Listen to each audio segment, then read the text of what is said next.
जरा सोचिए, आप सजदे में हैं, माथा जमीन पर टिका हुआ है, लेकिन दिमाग कहीं और भटक रहा है। कभी ऑफिस की बात याद आ रही है, कभी वो झगड़ा जो कल हुआ था, कभी सोच रहे हैं कि रात को खाने में क्या बनेगा। जिस्म नमाज में है, लेकिन दिल और दिमाग कहीं माइल्स दूर है। ये बस ध्यान का भटकना नहीं है, ये एक सोची समझी साजिश है। बहुत से लोग सोचते हैं कि शैतान सिर्फ बड़े गुनाहों से हमला करता है, जिना, शराब, तो वो खुद को सेफ समझते हैं। लेकिन शैतान इतना सीधा नहीं है। उसके पास एक पूरा 7 मरहला है, जिससे वो आपको धीरे धीरे बिना एहसास दिलाए सही रास्ते से हटा देता है। ज्यादातर लोग पहले से ही तीसरे मरहले पर खड़े हैं और उन्हें पता भी नहीं। वो एक दिन में काफिर नहीं बनाता, वो फुसफुसाता है, एक कदम फिर एक कदम। कुरान सूरह अल बकरा में अल्लाह फरमाता है, शैतान के कदमों पर मत चलो। अगले कुछ मिनट में मैं आपको शैतान के यही 7 मरहले समझाऊंगा। इसके बाद आप खुद जान सकेंगे कि आप किस मरहले पर हैं और वक्त रहते कैसे निकल सकते हैं। वीडियो को लाइक करें, सब्सक्राइब करें, कमेंट करें और किसी ऐसे शख्स तक पहुंचाएं जिसे इसकी जरूरत है। नंबर 1, नमाज में गाफिल हो जाना। तसव्वुर करें, आप नमाज के लिए खड़े हुए, अल्लाहू अकबर कहा, सूरह फातिहा शुरू की, लेकिन पहली आयत खत्म होने से पहले ही दिमाग फोन नोटिफिकेशन पर चला गया, फिर डिनर पर, फिर उस बात पर जो किसी ने आज बोली थी। आप वापस आए, लेकिन फिर गुम हो गए, और जब सलाम फेरा तो एक भी लम्हा याद नहीं जब दिल सच में प्रेजेंट था। ये आपकी कमजोरी नहीं थी, ये शैतान की पहली चाल थी। नबी सल्लल्लाहु अलैहि वसल्लम ने फरमाया, शैतान नमाज के दौरान आता है और तुम्हें भुला देता है कि 3 रकात पढ़ी या 4, वो तुम्हारी नमाज से टुकड़ा टुकड़ा चुराता रहता है। नमाज आपकी ढाल है। जब शैतान ध्यान भटकाता है तो वो सिर्फ एक नमाज बर्बाद नहीं करता, बल्कि अल्लाह से आपका पूरा रिश्ता कमजोर करता है। आज की बेध्यान नमाज कल की देर से पढ़ी नमाज का रास्ता बन जाती है, और वही देरी दूसरा मरहला है। नंबर 2, फर्जों को टालते रहना। अब नमाज बस गाफिलाना नहीं रही, अब आप उसे पूरी तरह टालने लगे हैं। फजर की अलार्म बजती है, स्नूज दबाते हैं, और तभी वो आवाज आती है, बस 10 मिनट और, थके हुए हो, अल्लाह जानता है, जब ठीक से उठोगे तब पढ़ लेना। 10 मिनट 1 घंटे में बदल जाते हैं। सुबह 9 बजे उठते हो, फजर पढ़ते हो, लेकिन दिल पर गिल्ट का बोझ होता है। फिर शैतान दोबारा फुसफुसाता है, चलो पढ़ ली तो देर से सही, लेकिन पढ़ी तो इतना भी काफी है। सूरह अन-निसा में अल्लाह फरमाता है, जब वो नमाज के लिए उठते हैं तो सुस्ती से उठते हैं। वो नमाज छोड़ते नहीं, बस उनके लिए इसकी कोई अहमियत नहीं रहती। टालना छोड़ना नहीं है, लेकिन यही पुल है जो छोड़ने तक पहुंचाता है। और जब नमाज अर्जेंट नहीं रही, तब शैतान तीसरे मरहले में दाखिल होता है, जहां असली नुकसान शुरू होता है। नंबर 3, गुनाह को नॉर्मल समझने लगना। नमाजें इनकंसिस्टेंट हो गई हैं। अब शैतान गुनाह को आम बात बना देता है। रात को देर से स्क्रॉल कर रहे हैं, एक वीडियो सामने आता है, हराम, दिल जानता है फिर भी देख लेते हैं, तुरंत गिल्ट आता है, इस्तगफार करते हैं, हिस्ट्री डिलीट करते हैं, कसम खाते हैं, दोबारा नहीं, 1 हफ्ते बाद वही, लेकिन इस बार गिल्ट थोड़ा हल्का है। 2 हफ्ते बाद हिस्ट्री भी नहीं डिलीट करते। 1 महीने बाद दिल कहने लगता है, इसमें इतना बुरा क्या है, किसी को तकलीफ नहीं दे रहा, सब देखते हैं ये, अल्लाह माफ करने वाला है, बाद में तौबा कर लूंगा।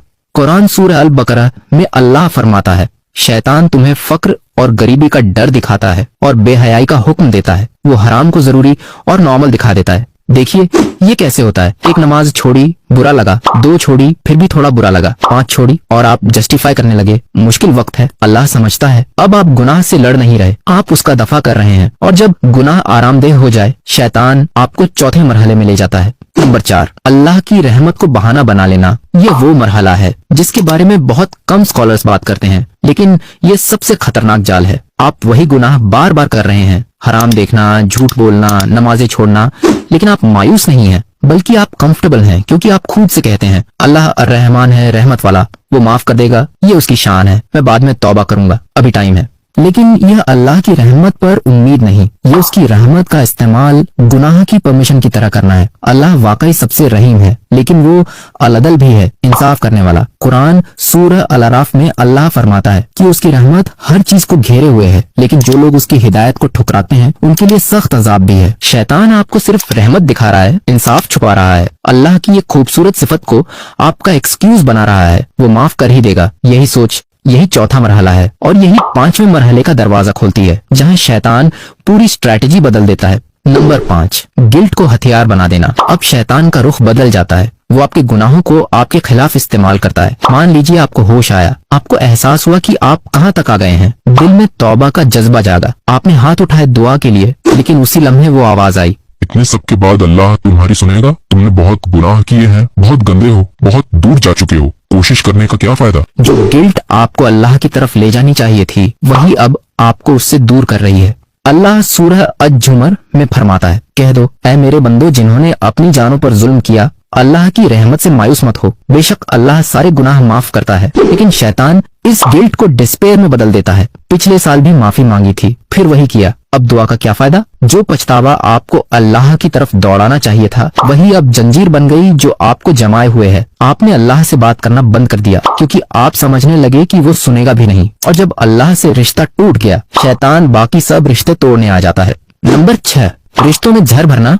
अल्लाह से रिश्ता कमजोर हो गया, अब शैतान लोगों से रिश्ते तोड़ने लगता है। सोशल मीडिया स्क्रॉल कर रहे हैं, दोस्त को प्रमोशन मिला, चचेरे भाई ने घर खरीदा, क्लासमेट की शादी हो गई, और उनके लिए खुशी की बजाय अंदर से एक कड़वाहट आती है। ये क्यों? मैं इनसे ज्यादा मेहनत करता हूँ, मैं इसका ज्यादा हकदार था, इनके पास ऐसा क्या है जो मेरे पास नहीं? वो छोटा सा बीज जो शैतान ने बोया था, वो हर रोज पानी देता रहा, जब वो पूरी नफरत बनकर उगा। कुरान सूरह फलक में अल्लाह हमें हसद करने वाले की बुराई से पनाह मांगने को कहता है, और नबी सल्लल्लाहु अलैहि वसल्लम ने फरमाया, हसद से बचो क्योंकि हसद नेकियों को खाता है जैसे आग लकड़ी को खाती है। देखिए ये कैसे बढ़ता है, तुलना, फिर जलन, फिर कड़वाहट, फिर नफरत। एक दिन आप पाते हैं कि जिन लोगों को आप प्यार करते थे उनकी खुशी भी आपको अच्छी नहीं लगती, दोस्तियां टूटने लगती हैं, घर में दूरियां आती हैं, आप अकेले पड़ने लगते हैं, रूहानी तौर पर बिल्कुल तन्हा, और यही तन्हाई 7वें और आखिरी मरहले को नागुज़ीर बना देती है। नंबर 7, खामोशी से इस्लाम छोड़ देना। ये आखिरी मरहला है, खामोश अबैंडनमेंट।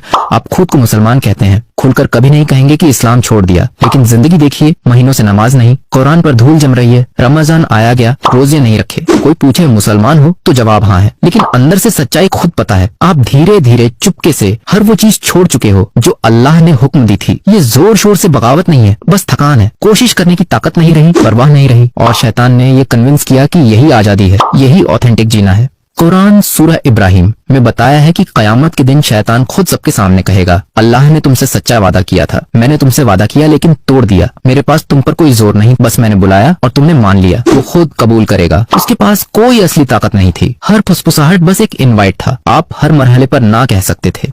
इन मरहलों से कैसे बाहर निकलें? एक जरूरी बात, अगर आपने इन मरहलों में खुद को पहचाना तो यह पहचान खुद में अल्लाह की तरफ से एक गिफ्ट है। शैतान की सबसे बड़ी जीत यह होती है कि आप जान ही ना सको कि आप फंसे हुए हो, लेकिन आप जान रहे हो, इसका मतलब है आप अभी भी निकल सकते हो। पहला तरीका, फुसफुसाहट को नाम दो, जैसे ही वो आवाज आए नमाज बाद में पढ़ लेना, रुको और जोर से कहो, यह शैतान है, मैं नहीं। जब आप उस आवाज को पहचान लेते हो, उसकी ताकत टूट जाती है। दूसरा तरीका, तब्वुज पढ़ो। नबी सल्लल्लाहु अलैहि वसल्लम ने फरमाया कि शैतान आदम की औलाद में खून की तरह दौड़ता है, लेकिन औजु बिल्लाहि मिनश शैतानिर रजीम उसे निकाल देता है। ये कलिमा आपकी ढाल है, इस्तेमाल करें। तीसरा तरीका, टूटे हुए हो तो भी फौरन कदम उठाओ। शैतान चाहता है आप गिल्ट में फंसे रहो, एक्शन उसे हराती है। 2 रकात पढ़ो, चाहे दिल हाजिर ना हो। एक दुआ करो, चाहे खुद को लायक न समझो। एक आयत पढ़ो, चाहे महीनों से कुरान बंद हो। एक छोटा कदम भी उसके मुंह पर दरवाजा बंद करता है। चौथा तरीका, उसकी चालों को समझते रहो। जितना ज्यादा आप जानोगे कि शैतान कैसे काम करता है, उतनी जल्दी उसकी फुसफुसाहट पकड़ में आएगी। ये वीडियो उसी नॉलेज का हिस्सा है। इसे किसी ऐसे शख्स के साथ शेयर करना जो इन विस्पर्स में फंसा हो, यह उसके और आपके दोनों के लिए हिफाजत है। अभी आप किस मरहले पर हैं, खुद से ऑनेस्ट रहिए, लेकिन यह भी जान लीजिए आप अभी यहाँ हैं, सांसें ले रहे हैं, ये सुन रहे हैं। इसका मतलब है आपकी किताब अभी बंद नहीं हुई। हर मरहला रिवर्सिबल है, बशर्ते आज से शुरुआत करें। याद रखिए, शैतान से यह लड़ाई कमजोरी नहीं है, ये इस बात की दलील है कि आपके अंदर ईमान अभी जिंदा है।